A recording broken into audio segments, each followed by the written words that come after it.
talking about salt because a lot of times they have questions about why do we use salt in cookies, why do we use salt in quick breads, and so that's a good teaching point to tell them about how salt enhances the flavor of what we're trying to make, enhances the flavor of the food. Okay, so at this point we will start to mix again. Now, this is a point when I have to come around and tell them, don't go to town on it really super fast. You're going to throw half your flour on your partner and in the floor. So, we'll have them start slow. And then again, as one person is mixing, the other partner is going behind and scraping down the sides to make sure that we get all of our ingredients incorporated in. Because flour has a tendency to stick to the sides and stick to the bottom. This is, like I said, a good recipe for them to start out with, to begin with, because we can touch the bases of all the different baking materials that we will be using. Salt enhances the flavor, baking soda, baking powder are leavening agents. Liquids, which in this case we didn't have, but they add moisture, and they help produce gluten in the flour.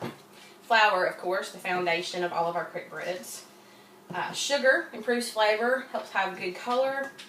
Fats, in this case, we're using butter. Helps keep our product tender and moist. Right. So now we have our batter. Now, at the beginning of class, when we turn on the oven, I would usually go to each group, if we had it in stock, and ask if they would care to add pecans or possibly walnuts if we had them to their product. Now, in this case, I do have some pecans that we're going to add. And the reason why I do this is because I think giving the nuts give it a nice texture, but another reason why too is we get to teach them, if they do opt to use the nuts, teach them how to fold in, which are some things we're going to keep building on, because in Culinary 2 we do a lot of basic baking, a lot of cookies, so all of these things are going to be super important down the line. So if they do opt to do that, I have them get a half sheet tray and put it on a half piece of parchment, and then we measure out usually about a half to 3/4 of a cup of pecans. And so we spread them out nice and even, and I have them go ahead and put them in the oven. Now, one of the kids in the group will be responsible for this, so I tell them to leave them in, but keep an eye on them. And I tell them the best way to know when you have a nut that is toasted and has released its flavor is you will smell the fragrance. Always tell them that your nose knows. So when you start to smell that pecan or that walnut flavor, go ahead and check them and pull them, and they should be ready to go. So at this stage, if they are ready, we will go ahead and add those in. And then we will teach them to fold. I have them take their rubber spatula and gently fold these in.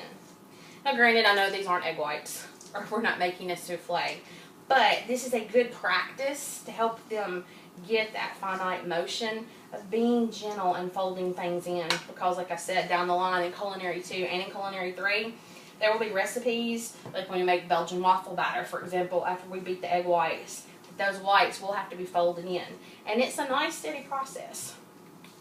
So all of these are basic building techniques for them to advance. Alright, we are good and folded in. So now, take that out of the way. At this stage, they will go ahead and get their batter poured into their container. Now, this is a pour batter, which we saw how easily it goes in. Culinary 2 gets more into the pour batters and the drop batters, but I still like to throw these terms out. That way, it connects with some, and then down the line, they're like, hey, we've already talked about that. Seems like once we get into the lab, and they actually start putting 2 and 2 together, what we have learned, what we've lectured about, the vocabulary words and questions we've covered. When they get to do the hands-on, you can see the light bulb goes on, and it starts to click. Alright. So we'll spread that out nice and even. And all of this helps build their patience, helps build their timing. Okay. So I always like to tell them, get every last little bit out. That's a bite. All that counts. Okay. And then once they have their batter in, I always tell them to check their edges to make sure that we don't have any batter so it won't burn. And since the tables tend to get messy when they cook. I always tell them to check and make sure their bottom is clean.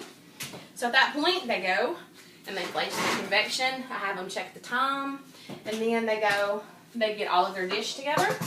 Then they start on the dishwashing, wash, rinse, sanitize. And then we actually do dry with towels since we all have to share so much. They put those away. Then they start on with the kitchen duties. Sweeping, mopping, running trash, wiping down the cart, the community cart, wiping down the ingredients. Like, for example, baking soda, we'll make sure that's completely New York saran wrapped so nothing can get into it. So they make sure that all their areas are clear. Clean their tables really, really good and sanitize around the edges and all that as well.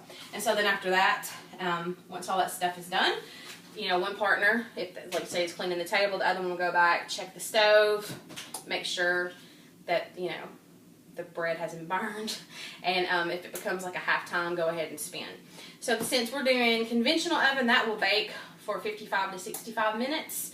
I'll usually check at about the 50-minute range, and then I tell them to, we'll put a toothpick down in the middle, and once it comes out clean, it's good to go. We'll put them on the rack and have those cool, and then they can sample them and then take the rest home so they can show their mom and dads what they made in class today. That they made everything from scratch, they didn't use a mix, and that they everything was natural, no artificial flavors, it was actual real fruit, real ingredients. Okay, so that's all for my demo. I hope this was sufficient, and I appreciate it.